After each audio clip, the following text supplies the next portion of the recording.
बहुत समय पहले की बात है। एक समृद्ध और शक्तिशाली राजा थे जिनका नाम विक्रमादित्य था। वह न केवल एक महान योद्धा थे बल्कि न्यायप्रिय और बुद्धिमान शासक भी थे। उनके राज्य में हर कोई खुशहाल था, लेकिन एक दिन एक अजीब घटना घटी जिससे पूरे राज्य में हलचल मच गई।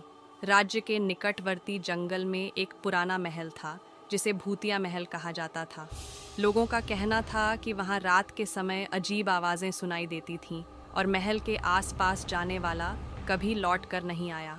इस डर के कारण गांव वाले उस महल के पास जाने से डरते थे। एक दिन एक विद्वान महल के बारे में सुनकर राजा विक्रमादित्य ने यह तय किया कि वह उस रहस्य को सुलझाने के लिए खुद जाएंगे।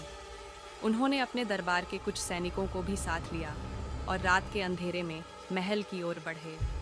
महल के दरवाजे पर पहुंचते ही राजा ने देखा कि दरवाज़ा धीरे धीरे खुल रहा है। अंदर घुसते ही उन्हें एक अजीब सी ठंडी हवा का एहसास हुआ।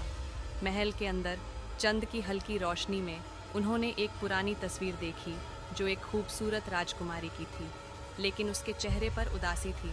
राजा ने महल के चारों ओर घूमते हुए यह समझा कि यह राजकुमारी एक शापित आत्मा थी। उसकी आत्मा को शांति की आवश्यकता थी। राजा ने उसे सही मायने में समझने के लिए उसकी कहानी जानने का निर्णय लिया। राजा ने उसके सामने जाकर कहा, हे राजकुमारी, क्या तुम्हें किसी चीज़ की तलाश है? राजकुमारी बोली, मैं यहाँ अपनी खोई हुई खुशी की तलाश में हूँ। मेरे पिता ने एक गलत काम किया था और इसके परिणाम स्वरूप मुझे इस महल में बंद कर दिया गया।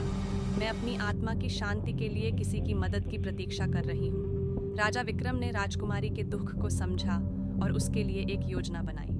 उन्होंने महल के आसपास के गांव वालों को आमंत्रित किया और उन्हें बताया कि पहले जो भी गांव वाला इस महल में आएगा उसे राजकुमारी के बारे में बताना होगा ताकि वह उसकी आत्मा को मुक्त कर सके।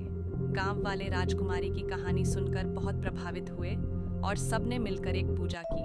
पूजा के बाद राजकुमारी की आत्मा चांद की रोशनी में उड़ने लगी और धीरे धीरे महल के आसमान में विलीन हो गई। महल की दीवारों पर एक चमक आ गई जो पहले काली और भूतियां लगती थीं, अब वह चमकती हुई हो गई। राजा विक्रमादित्य ने इस घटना के बाद महल को पुनर्स्थापित करने का निर्णय लिया ताकि वहां लोग आ सकें और राजकुमारी की याद में श्रद्धांजलि अर्पित कर सकें। धीरे धीरे महल एक पर्यटक स्थल बन गया जहां लोग उसकी खूबसूरती और अद्भुत कहानी को देखने आते थे।